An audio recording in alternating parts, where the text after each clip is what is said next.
this little presentation on how the West was lost. Yeah, let's big round of applause for that title. So we're planning on doing this 3 weeks. We think it'll take 6 hours. We don't really know. I don't know how long. I haven't done this before. I haven't even actually done a dry run, so I have no idea. Let's hope we can get it done in 6 hours. It's 2,500 years of history, 6 hours. Do the math. It's a fairly big compression ratio, so we're going to have to do our best. 30! Now there's something to cheer about. All right. So, the question that was asked to me is kind of like, okay, well, why are you doing this? What is this about? A lot of good questions. I'm not sure that I have the best answer for it, but come on.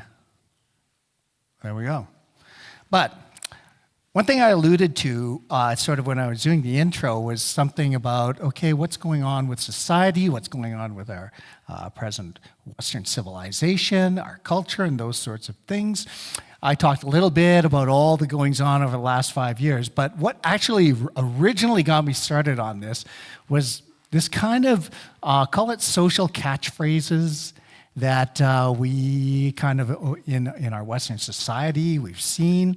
And so just take a look at these phrases. Can you all read them? Hopefully you can kind of read them. You can kind of get a sense of what they are. You've probably heard of some of them before. You've probably heard of many of them before. Hopefully you have. And then take a look at some of these ones.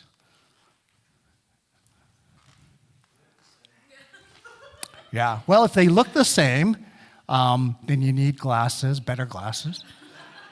Oh, whoops. Okay, if they look the same, I need a better clicker. Good point, very good point. Sorry. Okay, do they look the same now? Hopefully they don't look exactly the same. And the reason is because they are different. I have advanced the slide.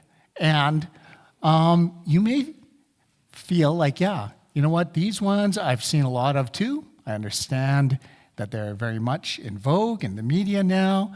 And the fact is, when I look at overall what we're doing, what has happened in recent times, in our Western civilization. When I say Western civilization, I'm talking primarily about, look, 31. I'm talking primarily about Europe and North America. And, you know, these are, you could call them the cradle of modern civilization. They're certainly, in some senses, people would call us the most advanced civilization. But what's happened over the last 30 years? Well, we've seen our language has changed, obviously, in terms of our catchphrases, but also we've seen just basically values have changed significantly just in the last little while. Traditional values have been overturned. Historical and cultural figures previously that were either worshipped or venerated, many of them have been canceled now. We have terms like gender spectrum, defunding the police, education is oppression, you've probably heard of that, white guilt and white privilege, Western culture is genocide, a lot of popular figures previously, heroic figures, who have now been canceled. Dr. Seuss even in that list, J.K. Rowling, Sir John A. Macdonald, Snoop Dogg, I just threw him up there. He was actually sort of canceled for performing at the Trump inauguration, this recent one. So, and he was, canceled. We also see that there is a very much, I guess you could say, a significance or an elevation of certain groups that would be considered marginalized, the LGBTQ. You can see all sorts of various holidays and various recognition for Black History Month, BLM, Orange Shirt Day, Red Dress Day, I think was just the other day. Murdered and missing Indigenous women and girls. Hashtag Me Too, hashtag Girl Power. These are just two hashtags that went very viral recently. So you see a lot of these sorts of things happening. Obviously, as well, with that goes a lot of, I guess you could call it dissension or conflict, polarization on a bunch of issues, women's sports, how to handle drug addiction, sexuality and gender, race relations, Indigenous rights, policing, education, vaccines even. I mean, the fact is we live in a society today that's extremely polarized, and it's a very good question, is this progress? Are we, as a Western civilization, the pinnacle of progress, or where are we? I said, is this the end? Spoiler alert, I don't think it's the end, but maybe it's close. Anyhow. In Calgary itself, we can see some examples very clearly, just right in our own parks. One of them, the one on the left here, General James Wolfe, who many people I don't think really know, but he was actually a British hero. He fought at the Plains of Abraham against General Montcalm, who was on the French side. In that battle at the Plains of Abraham, the British defeated the French, and basically that's what enabled us to become a British colony rather than a French colony. So that was a very significant war, a very significant battle. General Wolfe died actually on the battlefield, and he died a hero, and he was very much celebrated back in Britain. He was celebrated with many statues and many recognitions. This particular statue came from New York, the New York Stock Exchange, actually.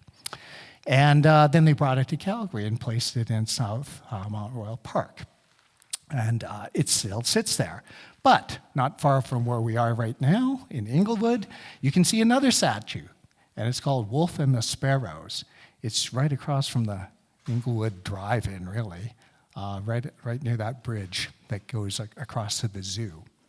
And it's the same statue, basically the same likeness, but instead of having his face posing heroically, it's basically completely covered now and completely obscured by sparrows, by nature and wildlife, and basically it's defacing his face.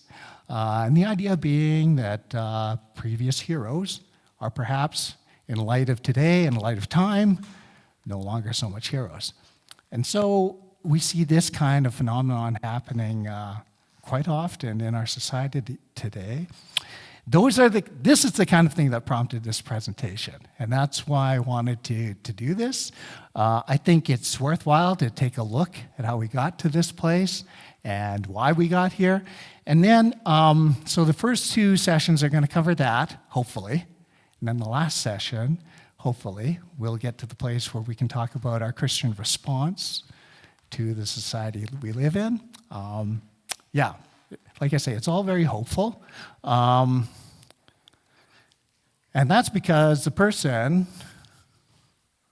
who is presenting this doesn't really know what he's doing.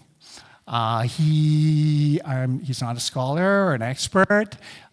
He doesn't really exactly know a lot about history, although I'm one of those people, I like it to make sense. I like it when it makes sense. And so that's why I do research. That's why I read up on things, because I wanted to kind of fit into a framework that makes sense. So that's why I did the presentation.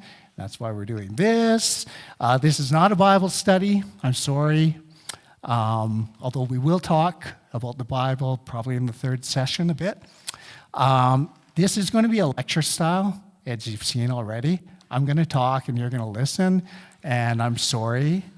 I know some of you are still in school, and some of you just got out of school, and you're probably getting PTSD already, just sitting there listening. And if you do feel a little bit triggered or bored, feel free to go get another drink if you like. But you have to come back because we have to make sure we're over the 30 mark here. Oh, good. There you go. So you can't leave. That bottom question, is this presentation worth your time? Sorry, it's too late. You're here. The other thing, though, that I should mention about history, when you talk about history or when you write about history, the fact is that, you're going to pick and choose. In this case, I did a lot of cherry picking. There's going to be huge gaps in this narrative that we're going to present. I'm looking at philosophical trends. I'm not looking at world events. So that's why there'll be very many big gaps. And the way we're going to do this is I'm just going to focus mainly on a few people, key people in history, and I'll call them the most influential figures, at least I feel they are. And we'll talk about the influence they had. And that's kind of how we'll go. It's also, so the presentation's deficient in many, many, many other ways, and you'll find out all about that as we go through it. Good luck. Here we go. So, now, do we have to go back 2,500 years to understand where we are today? And the answer there is probably not, but I'm going to go do it anyhow because I just like to, and that's where we're going to start. 2,500 years ago, in what is presently Greece, there was ancient Greece. And in ancient Greece, the philosophy of the day, if you could call it that, was this idea that there were gods. And these gods resided on Mount Olympus, and there were 12 main ones. There were many, many other minor ones, as well as other spirits and sprites and various other entities, and they all lived and did their thing, and it was through them that they somehow ruled the world and influenced human history. It's all very well documented, mainly in the poems of people like Homer or Hesiod, and so stories like the Trojan War, stories about conquests of Athens and Sparta, and those sorts of things. It was, if you want to have a good time, go back and read some of these stories. They are very fantastical, and to be honest, they're a little bit weird. There's a lot of things like incest between gods and things like that. It's kind of messy. The gods at the time, they very much reflected human behavior at the time. So it was very interesting that the Greeks came up with this, but that was their mythology, their way of looking at the world. It's kind of random, and the reason it's random is because these random people are basically ruling us. So philosophy started, though, and that we have primarily to thank a person named Plato for that. He's called the father of Western philosophy to a large extent. I think that's true. His actual teacher, Socrates, is known as the founder. Socrates didn't actually do a lot of philosophizing himself. Socrates was the founder of this method whereby you ask questions of somebody. So, what do you think of Zeus? Is he all powerful? Well, yes, of course he's all powerful. Well, if he's all powerful, how come he didn't destroy Hercules when Hercules accused him of being a whatever? Well, maybe he couldn't at the time. Maybe he's not all powerful. Well, if he's not all powerful, is he really Zeus? So that's what Socrates did. He asked these questions, and they got answers. And very quickly, it was clear that the Greek mythology that had built up over the centuries was not true.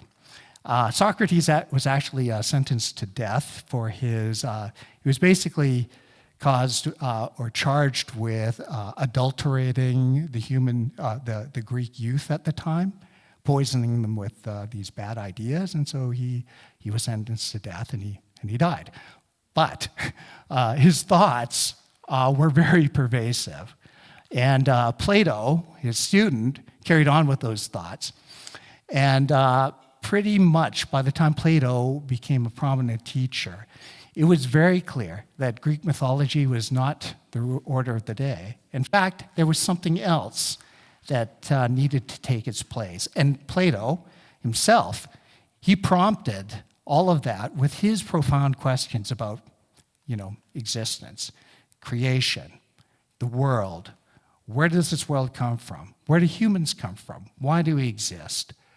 He was especially really concerned with questions like, how come all of us humans have these same instincts? Like, they're not just random.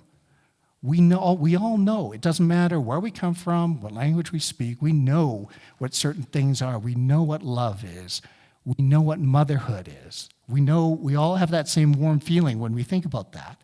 We know what goodness is. We know what evil is and meanness. How do we all know those sorts of things? Where do those things come from? So, Plato developed a theory, and it's called the theory of forms. And basically, his theory was, I think there's something more than what exists here in this real world. There's something called the world of ideals. And that world of ideals is a perfect world. That's where these concepts come from. All of these concepts are in the world of ideals. It's perfect, invisible, ideal world of ideals. And our physical world is just a reflection of that perfect world of ideals. We live in this imperfect world. We have to deal with this imperfect world, but the world of ideals, that perfect world is out there, and we should try and figure it out what it is. He had this allegory, he called it his cave, Plato's cave. You may have heard of that, some of you. Basically, his allegory is human beings, we all live in this cave. We're like prisoners that live in this cave. And we, in this cave, can not really see much of what reality is, but every now and then we can see from bright light in the sunshine, we can see these shadows and we can see these figures and we can see these things moving around. His idea is, you know what? That is like what we're living in right now. And we can see shadows of what the real world is, the real ideal world. We can see shadows of what it is. We can't really see what it is. In his allegory, he talks about, if a prisoner somehow managed to escape from the cave, get out, and actually saw the real world, well, at first he'd be blinded because he couldn't really see because his eyes are not adapted to the light. But once he could actually see, he could see the real world in all its vibrancy and beauty. And then he would know. And then he would come back and tell the other fellow prisoners what he'd seen. And they'd say, you're crazy, and they'd probably kill him because you've gone like all cuckoo, so, And that was kind of his notion of what reality really is. There's an ideal world, and then there's a cave world. His idea was that our souls somehow are connected with this ideal world, and that's how we know that there's this ideal world. And that's how we have this knowledge of this ideal world. But he says it's a job of the philosopher like myself and other teachers to come along and to help people to bridge that gap to that ideal so that people can really see what the ideal is and be able to live like the ideal would like us to live. And Plato also said, somehow this ideal world came from somewhere. It must have been the creation of someone. I'm not sure what or who, but it must have been a perfect someone, a perfect being of some sort with infinite power and capability and knowledge. A real God, not like Zeus. So that was Plato. And I think you can understand a little bit about where this was going. Plato had followers in the century after him. He had the Epicureans primarily and the Stoics primarily, and there were others too, but these are the two main groups. The Epicureans were the ones who said, you know what, that's probably true. The way we connect with the ideal world, not really sure. The only thing we have is our senses, so let's live life through our senses. That's how we connect somehow a union with the ideal. They didn't believe in an afterlife, so they said, okay, you know what we need to do is just live life today for the fullest in all its pleasure. And so the Epicureans were big partiers and did all sorts of other things. That was their mantra. But the other followers were the Stoics, and they were the ones who were probably the most popular amongst the educated Greek and Romans of the time. They were the ones who said, you know, what we do know there's an ideal world, not sure how to live in an ideal way, but we believe the best way is, and you get in touch with this ideal, with the divine, by being a good person, basically. Sober examination of your character, live a life of virtue and harmony, and just be that person of integrity. And that's what the Stoics felt. They also thought, you know, and there must be some other connection between the ideal world and the real world. And they called it a reason. They also called it a demiurge. And they said this bridge or this thing or what force or whatever it was must have been responsible for the creation of the universe, responsible for how the world currently works. It kind of underlies everything, this reason. And it's the bridge somehow between the ideal and the real world. And later in the 3rd century BC, they started calling this reason logos. And logos is the bridge between the ideal and the real world that we live in, that ideal world. So, now I think you can see where we're going.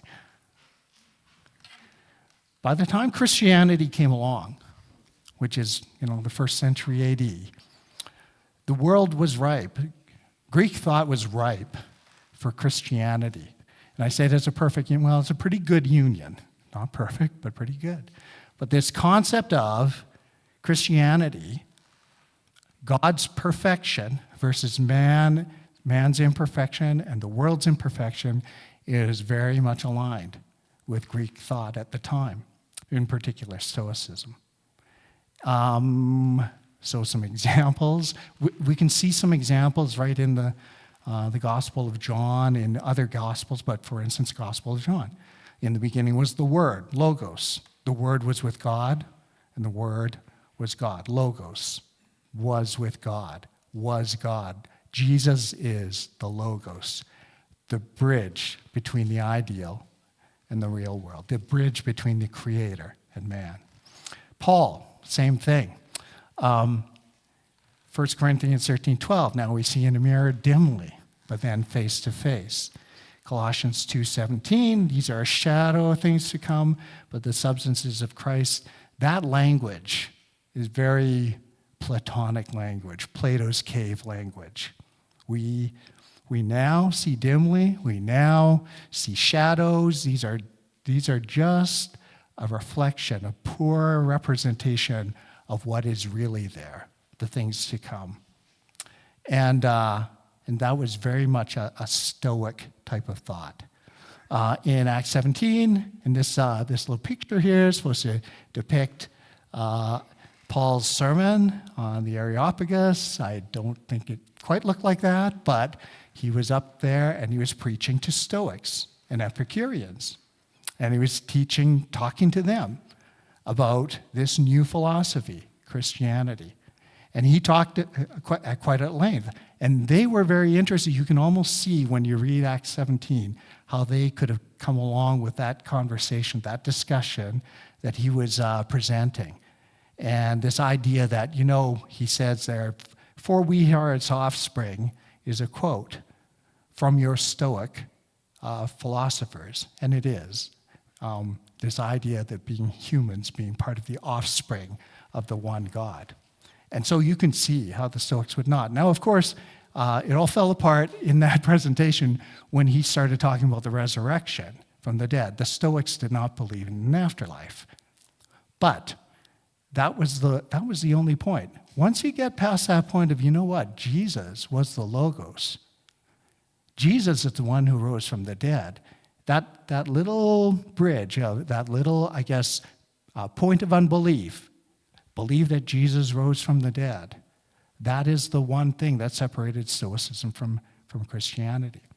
And you can see how that kind of thing was the alignment there made Greek thought at the time very much aligned with Christianity, and is a big reason how Christianity came to be so popular within the Greek world and spread within the Greek and Roman world fairly easily, just because of the synergy with Stoicism.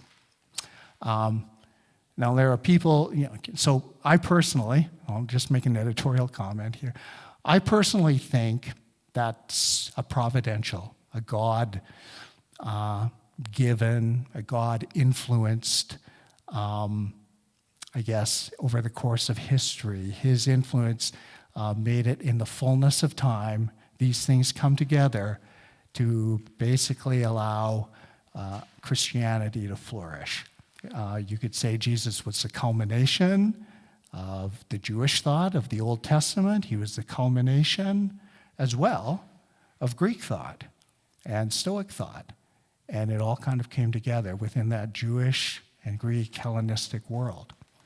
And so I personally think that it's God's providence that put that together. There are others who don't think that way. And one of them, fairly famous, his initials are the same initials as the New Testament. And maybe you know who he is. Sorry, his first two names initials are the same as the New Testament. I don't agree with his position. I'd say most scholars probably don't, but at the same time, it is a position. If you want to talk afterwards about it, you can. But the fact is, whether or not you believe it was a good thing or not, it happened. And it was very much influential in the spread of Christianity throughout the Greek and Roman world. So, the person who kind of put it all down on paper and kind of put it down in a book, and several books actually, was Augustine. He was just background about Augustine. He was born in North Africa. He's an African, actually. He had a wild youth. He was basically partying a lot. He spent a lot of time with women. He was a devout Manichaean, and the Manichaeans believed that there was basically a war going on in the world between good and evil. And he spent a lot of time on the evil side. He wanted to be on the good side, but he couldn't seem to overcome his instincts, and so he was spending a lot of time on the evil side. Eventually, though, he was brilliant, so he went to school and became a professor of rhetoric in Milan, and that's where he befriended the Bishop of Milan, Ambrose, church father, and was so impressed with Ambrose and his life and his willingness to be kind to this young, wild, crazy guy who thought he had it all and was just an excellent speaker and could influence people, but really, in his personal life, he was having big issues.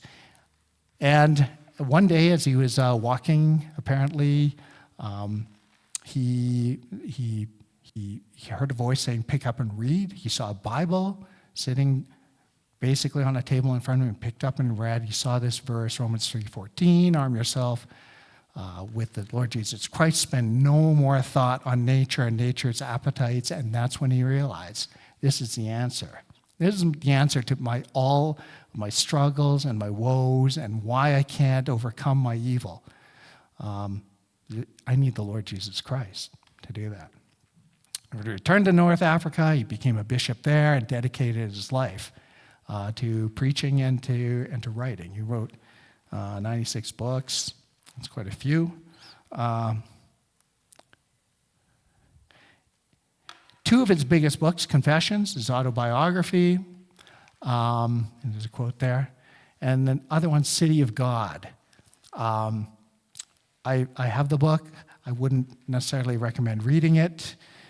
It's a very long book, and it's hard to read. And when you have bad eyes like me, I'm going to use my age as an excuse. I can't read it. It's just, the letters are too small. Maybe if you had pictures, it would have been better. But anyhow, but his book, and it was written right after the sack of Rome in 410. So by the time 410 came around AD, Rome itself was a Christian city. The Roman Empire was a Christian empire. Constantine, back in 313, 100 years earlier, had converted to Christianity, and he had basically made Christianity the state religion for the entire Roman Empire. So many people, Christians at the time, said, yes, this is it. This is the kingdom of God. This is it. We are finally here. We've arrived. And, good times are coming now. It turns out that good times were not coming. And after that, there were other emperors who came who were not Christians. There were emperors who came who were Christians and still couldn't hold it all together. The power of Rome was disintegrating, basically, due to a whole bunch of factors. And it culminated in 410 with Rome being sacked by the Vandals, I believe it was. Basically, and some it was two tribes who came together and they sacked Rome. Basically, they burnt it almost to the ground.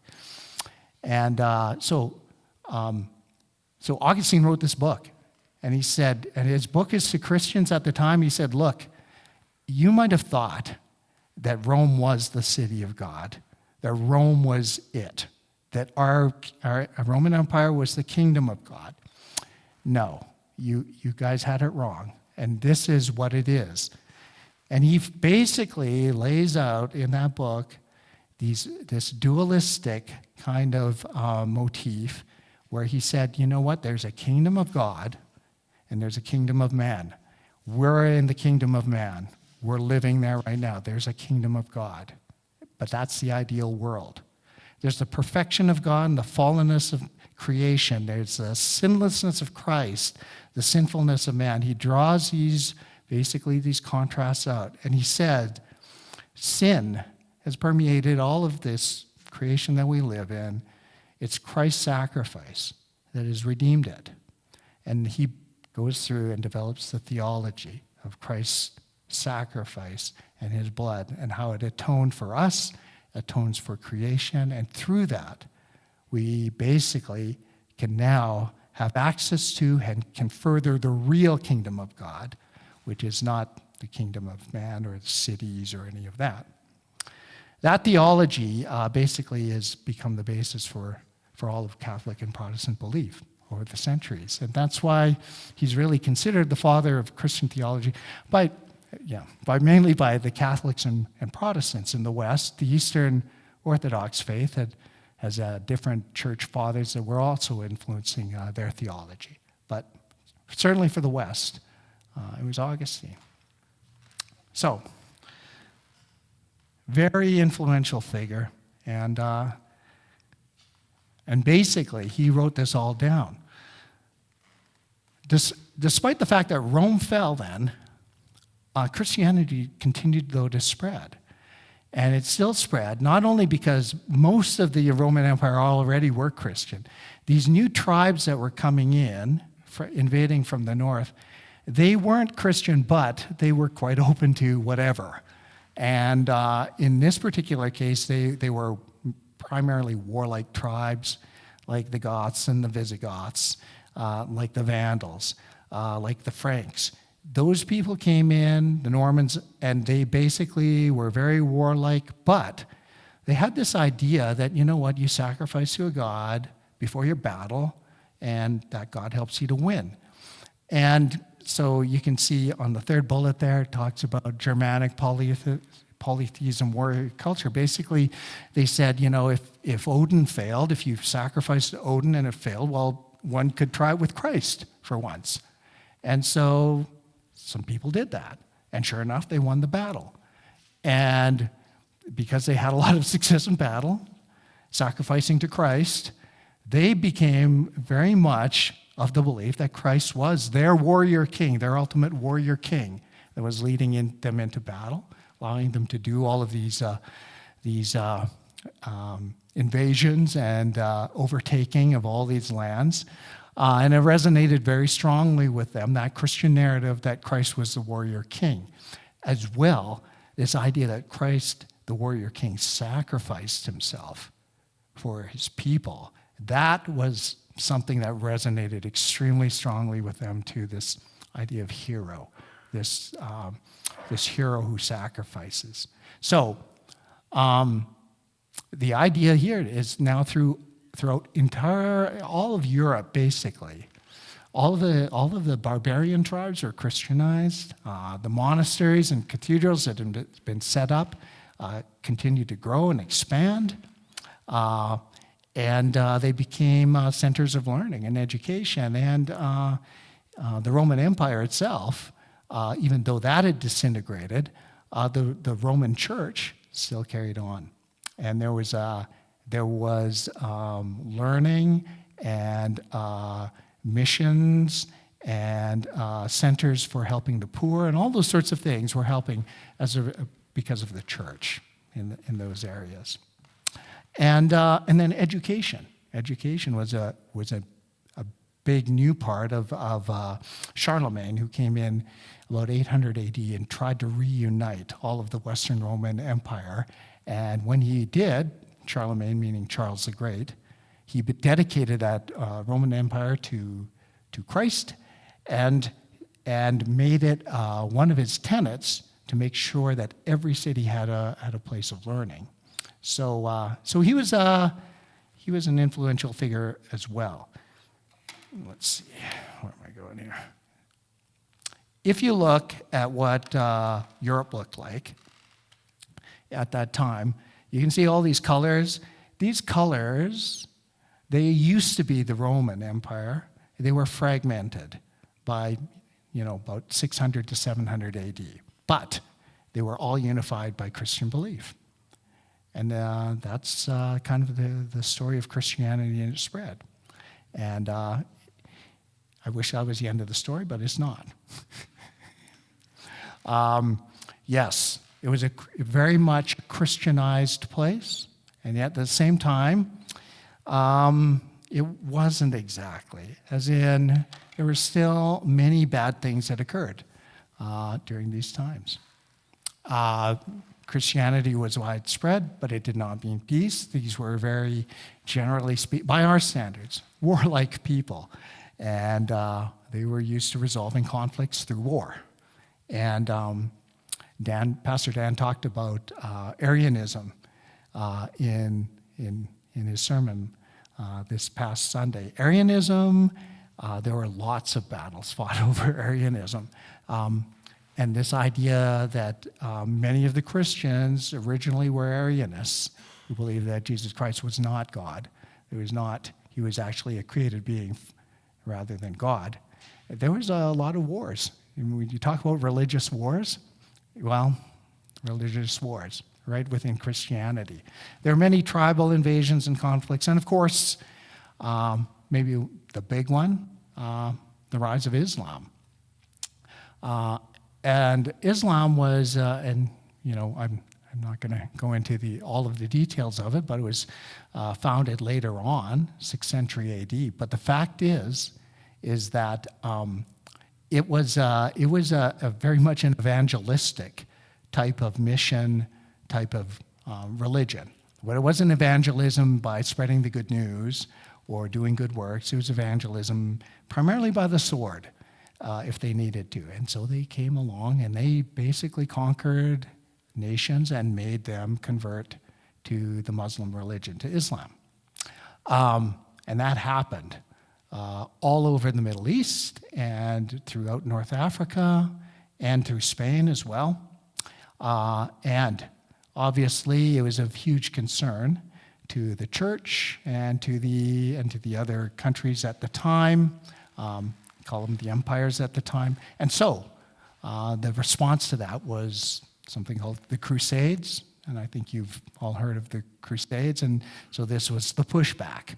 We are going to go now, and we are going to go and we're going to take back these places, these holy places like Jerusalem or some of the ancient churches in Ephesus or Antioch. We are going to go back and we're going to retake those things, and they're going to be ours. So the holy wars were commissioned by the Pope, and that's what happened. They would gather all these troops together from all over the place.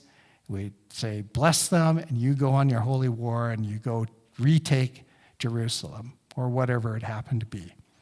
And it costs a lot of money to do these things. They had to raise funds. A lot of times they raised it on the backs of people who attended church for this holy cause. And frankly, too, it's hard to get tens of thousands of troops from countries who already, are occupied with doing their own thing.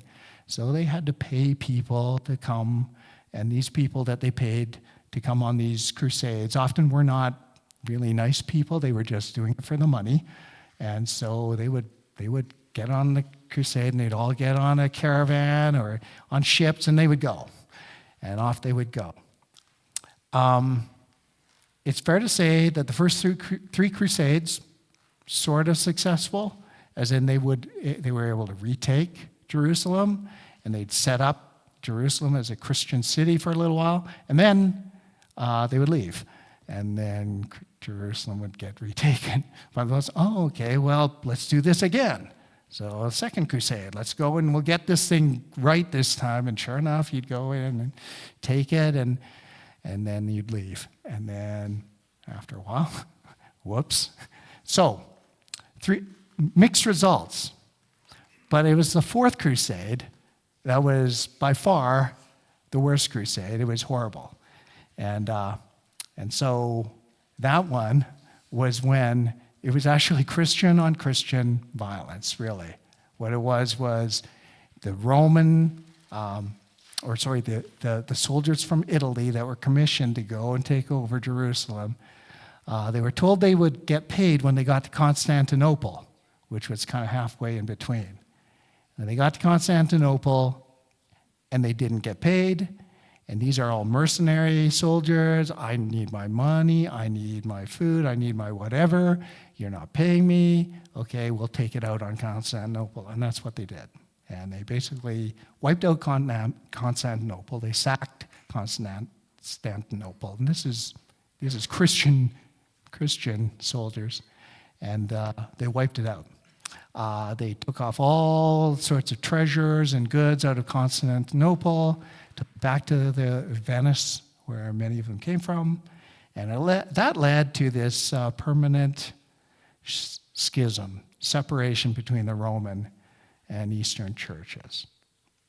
So there you go. And I'm glad that's not the end of the story either. But yeah, it was a permanent black mark on Christianity. And it's one of those hallmarks events in the Christian faith where people started to question, really, about Christianity. Is Christianity the answer?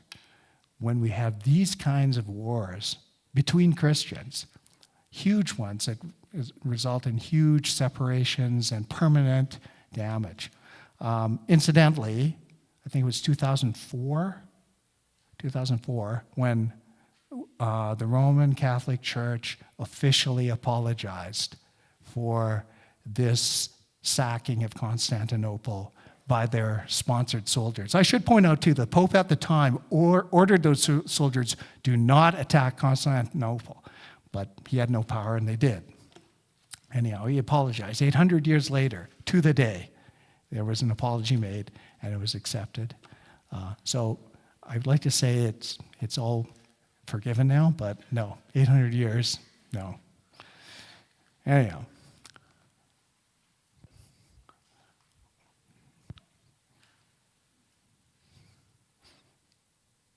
There we go. You can't really see it here very well. These are the Crusades, the first four Crusades. You can see that people came from the purple areas, and they tried to overtake areas in the orange and the yellow. They're color-coded, these things. You can see, too. First Crusade is the dark color. Second Crusade is the green color. Third Crusade is the red color. the Fourth Crusade is kind of this yellow color, and you can see that's the one that didn't make it to Jerusalem, to take Jerusalem. It made it to Constantinople, and sure enough, it took over Constantinople, which was already a Christian city, and worked it out and took all the goods back to Venice. Anyhow,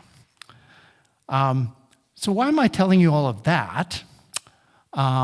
Because this is kind of more history. And the answer is, I do have a method, or kind of a theme there, because there was one maybe small good thing that came out of that. And that was Aristotle. So Aristotle was a contemporary of Plato. He lived at the same time. He was actually Plato's student. But Aristotle said, you know what, this idea that there's an ideal world and a real, that's really speculative. Not for me. I don't think that's how it is. I think we live in the real world. This real world where we live, we can study with our senses. That is our task. Study this real world, and then through that, we can get a real idea of reality and how it works. That is our task as philosophers. Let's apply logic and observation to the world we live in. And that will tell us more about truth and reality. Through Aristotle, at the time, he founded a whole bunch of these, call it sciences, studying biology and zoology and basic physics, economics. So Aristotle's school started all of those things. The fact is, though, is that Aristotle and his writings and everything, they were lost for many, many years, like hundreds of years, until the sacking of Constantinople. And when these Roman soldiers sacked Constantinople, they grabbed everything they could, all the treasure, all the wealth, all the documents, everything from the museums. They grabbed them all and they just threw them on their ship and they took it back to Venice. When they got back to Venice, that's when people started going through, what is this? Wow, we have never seen that. This is Aristotle. And they translated all of his works from Greek into Latin, the language at the time. And that's when they rediscovered Aristotle. And he's the founder of science. This idea that we study the creation that we live in, the world that we live in, and through logic and observation, we can make some truthful claims about that reality. You can see there's a picture here, a painting. It's actually a painting of Plato and Aristotle. And you see Plato is over on the right-hand side. No, the left-hand side. Plato's on the left, he's the teacher. He's pointing up to the sky. Aristotle's on your right. He's got his hand like this. He's pointing down to the earth. And the idea that Plato was always talking about the ideal, that realm that we can't see up here. And Aristotle said, no, the answer is right here in this earth. And so, difference of opinion, difference of thought, but both have led to some extremely important developments. When those documents came back to Venice, one of the first people to try and get their hands on it and translate it into Latin was a fellow named St. Thomas Aquinas. And Thomas Aquinas, he was a Dominican priest in the Roman Catholic Church, but he was extremely interested in this idea about the world around us and what does that tell us about God. He developed something that we now call natural theology, this idea that observations about the real world give us insights into God. Because all of creation speaks of us, or speaks of God to us. And he was very much interested then in this idea of let's apply observation, and let's apply logic to those things that we see around us, and that is going to allow us to become not only familiar with the world around us, but familiar with the God who created it too. And it was really Thomas Aquinas who then set up the foundation for all of science. His teachings, along with this rediscovery of Aristotle, led to basically what we could call the scientific revolution of the day. And as Thomas Aquinas would say, science is not in opposition to religion. In fact, science is the pursuit of truth, and it's an integral part of discovering God and his truth and understanding his nature. And so Thomas Aquinas, one of those very influential saints, one of those very influential people within Western philosophy. So I think we did pretty good here. Less than an hour. We covered well over 1,000 years. So, but this is kind of what the timeline looks like. Let me, hopefully you can see that. Let me start kind of at the top. But first of all, of course, Greek theology, Greek mythology, many gods, many realities, no real truth, just a whole bunch of stories. Plato comes along. Plato says, no, that's not how it is. There's one God. There's one ultimate supreme God. There are really two realities. One's an ideal one, one's a physical one. But the fact is that one God is the source of one truth. And then Paul and Augustine come along later, and they say, yes, that's absolutely right. There's one God. There's two kingdoms, the kingdom of God and the kingdom of man. But there's one God, two kingdoms, and one truth, which is the Logos. On the bottom stream, you can see Aristotelianism, Aristotle side, which is, no, there's one God, all right, although that God, not quite sure what that God is, but there's one God, there's one reality and one truth, and we should study this world to discover it. Aquinas took that, he kind of amalgamated that with the idea that there is both a seen and an unseen reality, and we can study this seen reality with our science. The unseen reality, that's a topic for biblical study and for theology. Ultimately, there is only one truth, though, and that's again Logos, and that basically became classical Christianity. This idea that we have one God. There's only one. There's one reality. It's seen, both the seen and unseen. Science and theology, though, are those two ways in which we study those two realities, and they're united in the pursuit of truth. And that's what classical Christianity kind of was all about. And that's maybe we'll take a 5-minute break here, because this sounds like a good place to have a break. And again, if the story ended here, I think we'd be all very happy and could go on our way, but it doesn't. So that's why you have to come back. Yeah, you have to come back after your break. Yeah, thanks.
Okay, everyone, we're going to get started again. Please take your seats.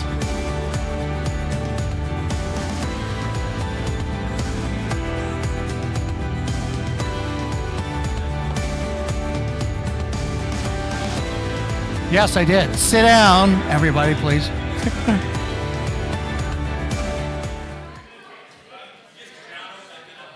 Yeah, what is it? That's the problem is, come on back, everybody.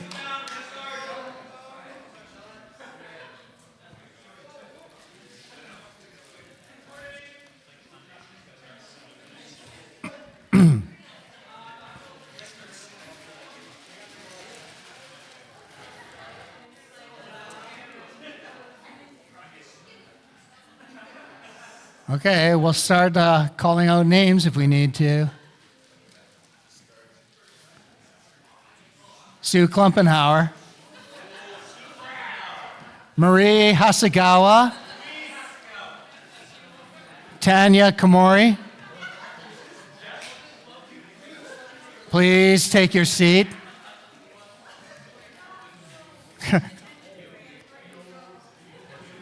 Boarding will be closing very shortly, and your flight will not be available to you. Thank you.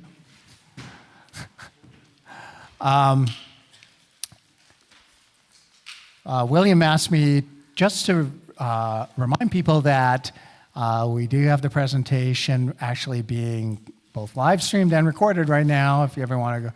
And I can make a copy of the slides available to anybody who wants them. So, if you feel like you would like to go and review all of this very wonderful stuff, by all means. Will there be a test? Yes, and so there will be tests. And if you want to come back to the next session, you'll be required to pass the test for this one. Or maybe you won't want to pass.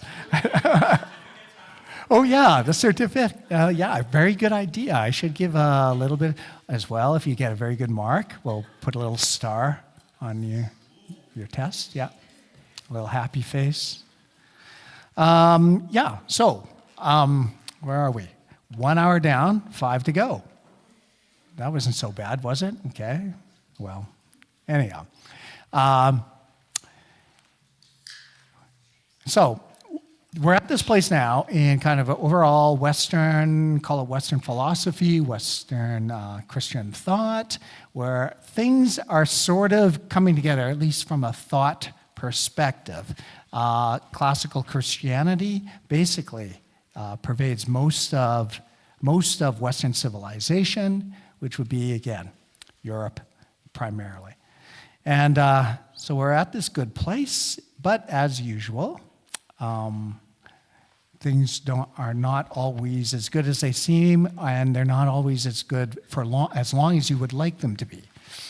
And a couple major events occurred, but one of the biggest event of the 14th century was, in fact, the Black Death, bubonic plague. And it was the most devastating plague in history, that at least that we know of. 50% of Europe's population died. 50 million people died.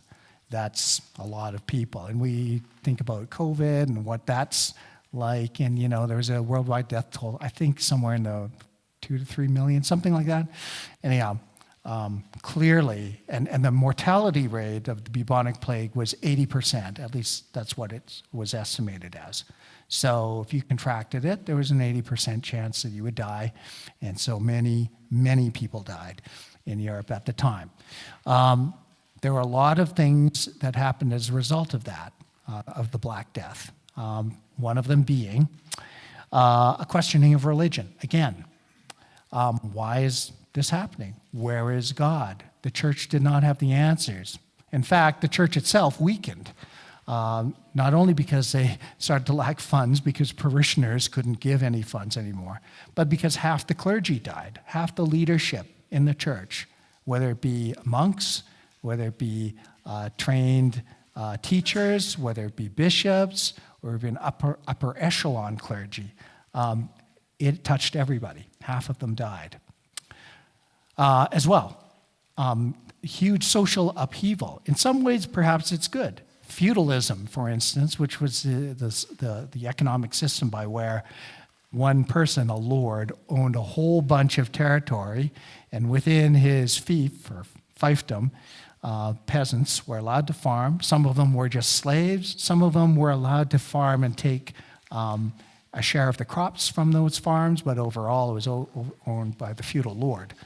Well, that pretty much ended, and it ended because half the feudal lords died. And when they died, there was no lord to operate the fiefdom anymore, and so the individual landowners would take over. I own this land now. This is mine. And as a result of that, in fact, there was this idea that, there was class distinctions between lords and serfs and peasants and all those sorts of things, and that kind of got eliminated, as in there was none of that anymore. If you could take the land, you could own the land, you could work the land, and you could make your own money and do your own sort of thing. They became entrepreneurs, if you will. So, in a way, I suppose, something good came from that. However, the church itself weakened. One other thing that happened, though, that was also interesting, and again, kind of a tragedy that happened here, was Constantinople actually got sacked for good. And this time, it was by the Muslims. Sultan Mehmed, 1453, came in, took over Constantinople completely, and to this day, it's still a Muslim city. It's now Istanbul. What happened as a result of that, though, was there's all these Greek scholars who were living in Constantinople. Many of them have recreated some of the works that had been lost in the previous sack of Constantinople. All of those Greek scholars took all of their works and they fled to Italy. And with that new influx of Greek scholarship, a huge revival of classical works and knowledge started in Italy. As well, there's the invention of the printing press, the rise of the Italian merchant states themselves. So, for instance, Florence and Venice and these port cities, many of them who became very wealthy just through trade. The Medicis in Florence were in a particularly influential one. They started sponsoring scientists, artists, those sorts of folks to do works for them, to do research for them, to paint for them, and those sorts of things. And this whole thing, this whole sponsored, I guess you could say, revival of arts and science, basically spawned the Renaissance. And Plato and Aristotle were part of that too. Their works were also moved completely over to Italy. This Renaissance gave birth to something called humanism. It wasn't called humanism then, but shortly thereafter it became known as humanism. And this idea is that basically humanity, through our study of classics and through science and the world around us and those sorts of things, humanity has the ability and the obligation to understand and shape the world. And that's really what humanism is. Some tenets of humanism, some important tenets are the importance of education and studying the classics, the preeminence of science and logic and rationality in discovering truth. One other thing that came as a result of that, like I say, is this idea that the church becomes less important. The church, back in medieval times, early medieval times, the church was the source of all truth, everything. The source was the truth. The church was a source of education. The church was a source of basically the economy in many cases. Now, as a result of all of these developments, the church becomes less important. It becomes more of a place where you would go for spiritual matters or for theological matters, but other endeavors, those are all now sponsored privately outside of the church. And so we see this renaissance that occurs. And it's kind of, in some ways, sort of leaving the church behind. Arts, utility of industry and technology. Now, I have a painting up here just to kind of show something. I wasn't sure where to put it, but I put it up here anyhow. And this harkens back to that picture that I showed of Plato and Aristotle walking together. Well, you can't really see it well, but in the middle of that picture is actually the Plato and Aristotle walking together. That's the middle of that picture. All the other figures around them, that's not part of the picture, but it is really part of the overall painting. And that painting is a painting called School of Athens, painting by Raphael. And School of Athens was commissioned by the Pope at the time, and they put up this painting. It's actually in the Vatican right now, and it's not one of the part of the Sistine Chapel part of the museum, but it's in another wing. And so again, a work of art that's part of Christianity, but I think it does point to this idea that even the Christian church at that time recognized the importance of Greece, of Greek scholars, Plato and Aristotle, to the Christian faith. So I just put that up there. But yeah, School of Athens. Anyhow, so now we're into humanism, though. Humanism and education. So up until the Middle Ages, schools and education were basically part of the church, and you had your basic courses of Latin and basic math and scripture. That was your core.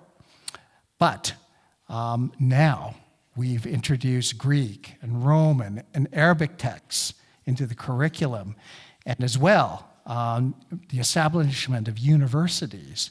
Again, some of these were through the church, but many of them are now outside of the church altogether. And the studies include classical Greek and math and logic and medicine and science. Humanism's basic premise is that the human condition can be improved through learning and education, and that's part of it. Humanism in the arts, the Renaissance, we talked about that. The visual arts, all of the Renaissance artists, the Teenage Mutant Ninja Turtles. And the upper class is sponsoring all of that work. Music, huge developments in the area of music. Previously, music was basically one tune played on one instrument. This idea of harmony, the idea of polyphonic scales and polyphonic tunes, musical instruments playing all of these different tunes together. That was a huge development. Again, part of the Renaissance. Science started to advance here, and basically what it was is you take Thomas Aquinas and you take his method and you ramp it up a notch by applying all of these various efforts sponsored from all of these wealthy people to go and do these studies. And so we had huge advancements in science. The Copernican revolution, the Earth is not the center of the universe. Astronomy, discovering planets and stars and the planet's motion and those sorts of things. Mathematics, algebra, and calculus. By the way, a little factoid, anybody know where algebra comes from? Any ideas? Babylon? Well, not bad, actually. Algebra comes from the Muslims. It does. It comes from the Arab world. And you can kind of tell from the name. Al-Jabra. Al-Jabr means to bring together. It means that you combine things together, and that's where algebra comes from.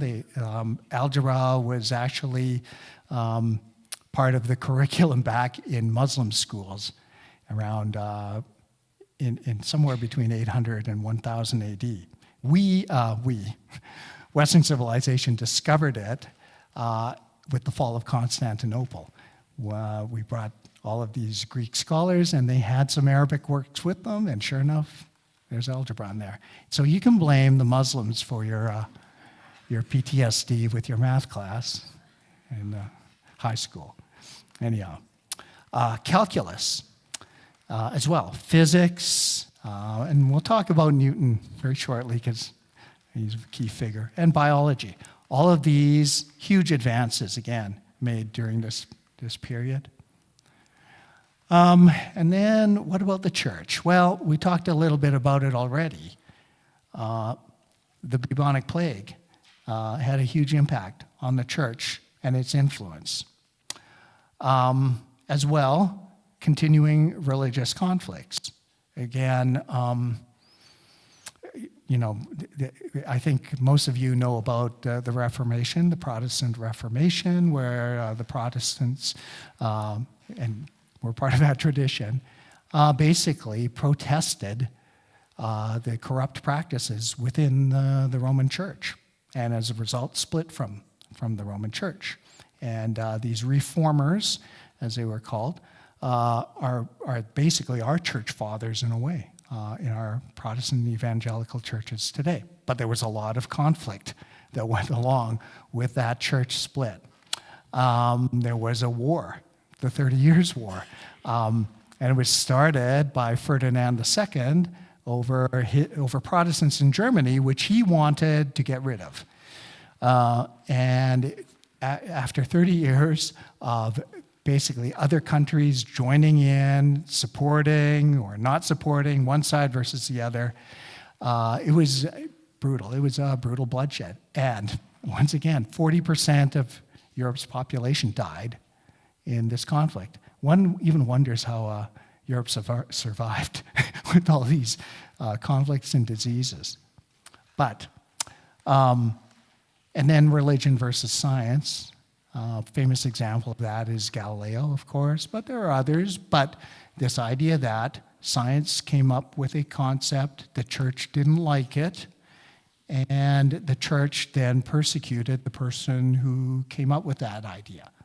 Now, if you really want to know about Galileo, I would urge you to do a little research into that, and you'll come up with probably a more learned opinion about it. The fact is, it had a lot more to do with politics and ego than it did about science versus religion.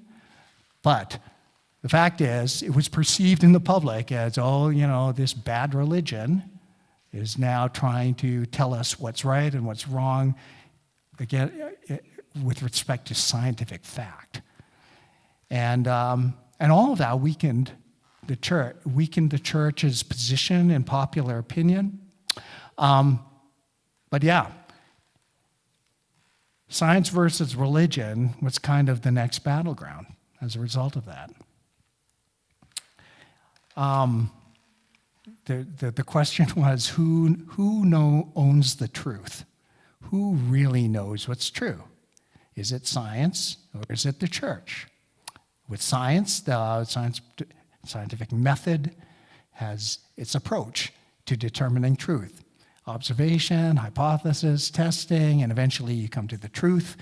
And that was kind of not what the church preached for many, many years.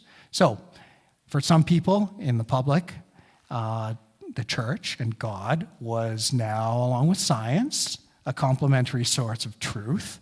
And we would call that Christian humanism.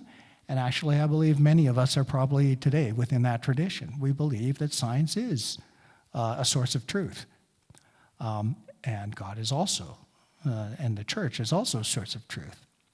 But for others, God was now a fabrication, an unnecessary hypothesis. Science alone is a source of truth. And that was secular humanism. So that was a key, I guess you could call, turning point in Western philosophy. Let's go into a couple of the proponents of each of these positions. Sir Isaac Newton versus Voltaire. I'll start with Sir Isaac Newton. I'm obviously, because I'm an engineer and a Christian, I'm kind of biased towards this guy. He is the father of modern science. He was the founder of modern mathematics, calculus, algebra, plane geometry. He's the founder of classical physics and the laws of nature. His laws of gravitation, his universal laws of motion, they're still used today in every school, in every engineering class, and every physics class. He somehow managed to discover all of these and combine them into one huge compendium of work, the Philosophiae Naturalis Principia Mathematica. Anyhow, that was his big, huge tome that basically became the framework for all of physics and astronomy and engineering, even till today. His foundational assumption was that there was an orderly creator, made an orderly creation with orderly laws that can now be discovered by humans, just like Thomas Aquinas said. On his epitaph or his tombstone, it said, "Nature and nature's laws lay hid in the night, and God said, 'Let Newton be,' and all was light." So that's on his tombstone. And the idea being that, you know what, God's laws were there. They have always been there. It took a great man like Newton to come and just discover them and write them down. And that was his foundational assumption. Much of what he discovered, much of science and the building that it did on Newton's work is now called the Enlightenment. And basically, you could say Sir Isaac Newton extended this complementary partnership between science and Christianity that still exists today for most of us, I would say. We believe that science is very good at producing observations and facts about physical reality. Christianity is the source for observations and truth about the non-physical reality and morality, things like that. And that's that complementary partnership that we hold today. So that's where we are. Call us Christian humanists, if you will.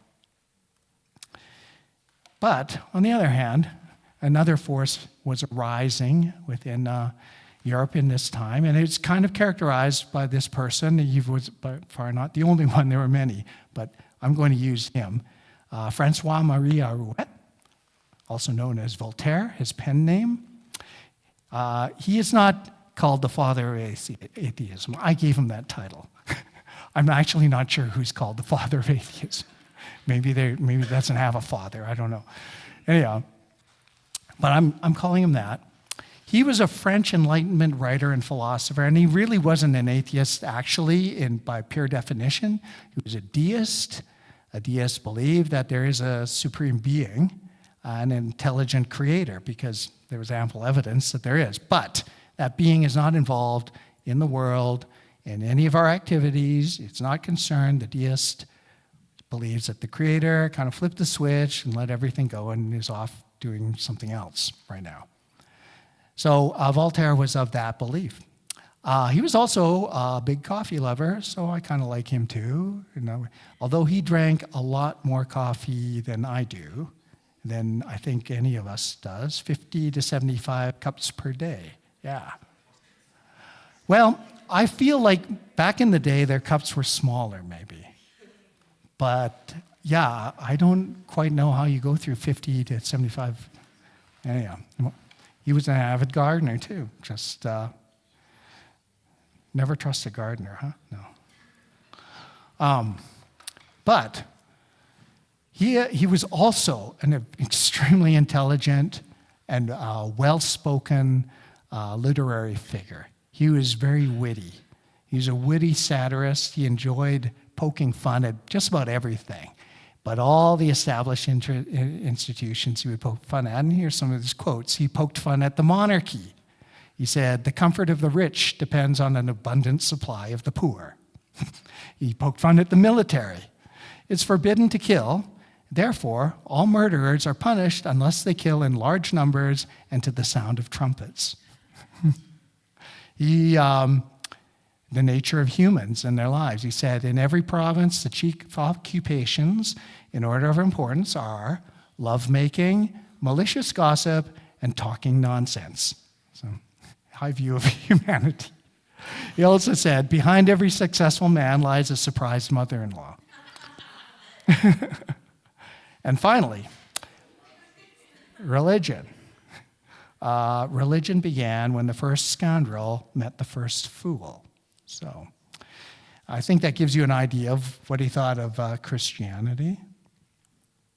He wrote a groundbreaking little novel. It's only like 100 pages or so, called Candide. And he published it in 1759. He had to kind of publish it underground because he knew the topic would be very controversial. And it was. As soon as it came out, it was banned almost instantly. And they banned publication or selling it. It didn't matter. He sold 30,000 copies in the first year. And when you think about how many households back in Europe in that time actually had the wherewithal or money to go and buy books or even find books, that is a lot of copies. Basically, it's almost every well-to-do household had a copy of Candide sitting somewhere, probably under your mattress or something where nobody would see it. But it was banned almost instantly. And so here's what it was about. It's a naive young man, Candide, sets off on a series of worldwide adventures to be reunited with his true love, known as Lady Cunegonde. And on his journeys, he endures many misfortunes, ranging from comedic to horrific. If you want to read it, go ahead. It ranges from comedic to horrific, I will say that. Some of these misfortunes are by chance, and some are perpetrated by others, including savages, Christians, Muslims, rulers, and leaders. And all the while, he tries to maintain a steadfast optimism as espoused by his mentor, Pangloss. And in the end, though, his life is in ruins. He forced the realization that life is suffering. It does not turn out for good, and there is no discernible reason for any of it. So, it's semi-entertaining, but it's also a very depressing novel. But it sold very well. There's a moral to it. Man's institutions as a whole are corrupt, and they bring pain, and they bring evil, and none, including the church, are worth following or obeying, and happiness and purpose cannot be found in any of those things. Here's an excerpt from a letter he wrote to Frederick, King of Prussia. He's talking about the Christian religion. Ours is assuredly the most ridiculous, and the most absurd, the most bloody religion which has ever infected this world. Your Majesty will do the human race an eternal service by extirpating this infamous superstition. I do not say among the rabble who are not worthy of being enlightened and who are apt for every yoke. I say among honest people, among men who think, among men who wish to think. And my one regret in dying is that I can't aid you in this noble enterprise, the finest and most respectable which the human mind can point out. So in other words, he basically said that the church, religion, is the source of much pain and much problems. He also said, he established a key argument for why there is no God in his book, which is pain and evil, they exist, therefore God does not. That is kind of his thesis. And that is the view of the secular humanist. And it had over the last 250 years, there's been this sometimes debate, sometimes more than debate, back and forth between secular humanists and Christian humanists. Is there a God? Is there a loving God? Did Jesus exist? Did Jesus die on the cross? We have many books, of course, written, apologetics arguments, which basically lay out the evidence for God, lay out the evidence for all of these things, and try and convince that, yes, there is evidence beyond, Voltaire's opposition. There's evidence for these things. But that has been a back and forth, and it continues to be a back and forth today between Christians and secular humanists. So having said that, out of secular humanism came a whole bunch of other thinkers. Most of these thinkers, if you may recognize some of the names, they were not Christians. They were actually deists or atheists. But they came up with some very, I guess you could call them very interesting and very worthwhile ideas. David Hume, The Nature of the Human Mind and Atheism, Thomas Hobbes, Rights of the People and the Role of Government, John Locke, Religious Tolerance. We should be tolerant of all religions, but there should be no church over top of government. Jean Rousseau, Immanuel Kant, Adam Smith, founder of capitalism.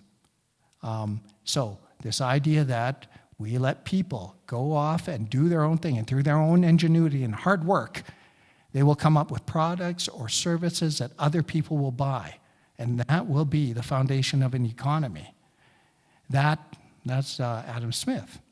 And we don't have, people over top of them telling them what to do. We have this ground-built economy based on supply and demand. And that's what our economies are built on today. And I'll also point out a couple of guys on the bottom, Thomas Paine, Thomas Jefferson. These guys wrote the constitutions for democracies, the founding democracies of the West, the US and the French constitutions. So when you get right down to it, almost all of our ideas, freedom of speech, freedom of religion, like I say, the economic system we live in, our laws, democracy, government, voting, all those sorts of things, these came out of this, the Enlightenment, and in particular, secular humanistic ideas. People don't often realize that. Sometimes we equate this, and we'll go into this a little bit later. Sometimes we think, democracy, it's my right to vote, and the Bible says that, and no, that came from here. So, anyhow, we'll talk more about that a bit later. Not going to dwell too much on this, but these are the tenets of liberal or secular humanism. And the fact is, humanists as a whole have basically come to take over most of our Western culture in terms of thinking. All of these things on the left, basically on the left, are good. Science, we discover truth and reality about existence through science. Industry, we use knowledge to improve and reduce hardships. And education, we train our young people in academic pursuits. Politics, every person is created equal. Every person has equal voice. Economics, freedom of speech and religion. Liberty. Let's go to the bottom two. Liberty. All people should be free to pursue their own course, to live peacefully and happily and prosperously as long as their actions do not harm others. And fulfillment. Humans are intrinsically good, and they can self-discover their own happiness. These are principles of secular humanism. I will say that last one, fulfillment. Humans are intrinsically good. That was a little controversial with the early Enlightenment thinkers like Thomas Hobbes, for instance, back in the 1600s. No, humans are beasts, and they're brutish and they're savages. That's their nature, and he thought that they needed to be corralled by government. But later on, as you get through thinkers and later thinkers, they all became very much of this optimistic view. Humans are intrinsically good. They can self-discover their own happiness. Now you might get this idea of, where certain phrases that we put up at the very beginning, where those come from. So, the United States of America and France are the founding humanist democracies, but every country in the West now has basically a constitution that kind of incorporates all of these ideas. Canada, any European country, most South American countries, they have these founding ideas. And it is part of the humanist approach.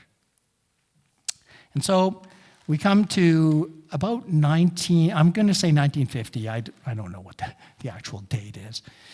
But I wanted to contrast Christians versus atheists and secular humanists. And, this is what people believed, and to a certain extent still believe. Christians believed in a dual world or dual reality. We have a physical world, but we have the spiritual and metaphysical world too. We believe that science describes a physical world, while scriptures and theology describe our spiritual world and our spiritual well-being. Science is possible because an ordered creation was created by an ordered creator. We believe, too, that science describes the physical world, but how to live, ethics and morality and what we should be doing, our purpose in life, all those sorts of things, those are not the realm of science. Those are the realm of religion and in particular our Christian faith. Now, there is an exception. I put it in here. I'm not sure why, but I did. But, there were and there still are some Christian fundamentalists who believe that the Bible is a source of truth for absolutely everything. And it's prioritized over science.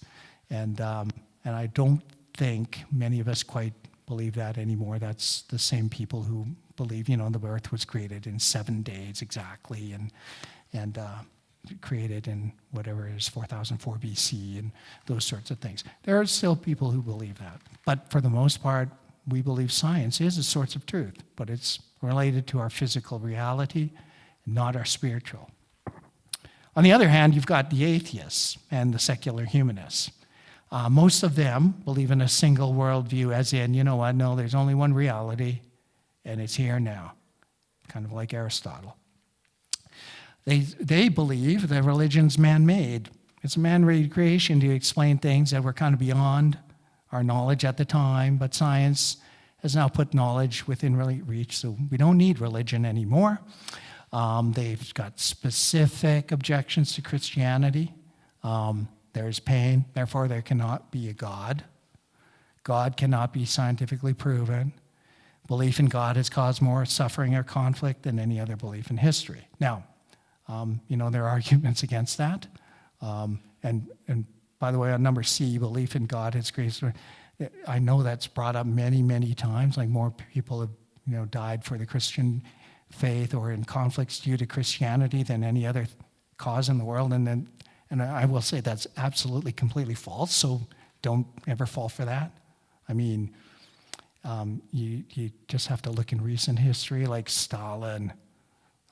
20 to 30 million. He killed 20 to 30 million people. Pol Pot, another atheist, wiped out whatever it is, 6 million Cambodians.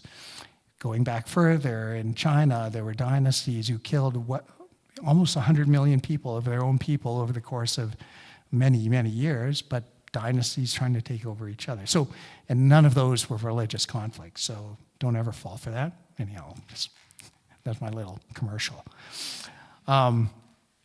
Also, though, they believe that in so much in the promise of science and logic that they think it will not only unify our knowledge and unify our understanding of everything, but it can also provide a universal moral ethic for the world. As in, we can, using science, figure out exactly what our rules for living should be. And there have been attempts like act or rule utilitarianism or democratic social contract or deontology. These have all been attempts within the secular humanist world to develop their own set of ethics. And needless to say, hasn't been entirely successful, but that's the topic for the next session. And with that, I think that's our time for today. Next session, we'll talk more about secular humanism and some of the issues that have gone on with that. It is the prevalent philosophy of today. But we'll also talk about the more recent development, which is not secular humanism at all, and what problems have occurred as a result of that too. But for now, I think we're good. Thank you.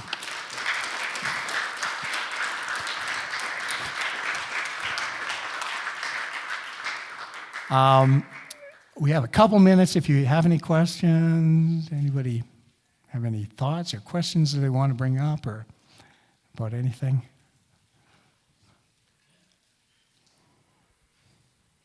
No? Oh, good. Means it was all perfectly clear. That's, yeah. You guys are a lot smarter than you look. Of course, I had to throw that in. Okay. Thanks, everyone. Yeah, we'll see you next week. Yeah.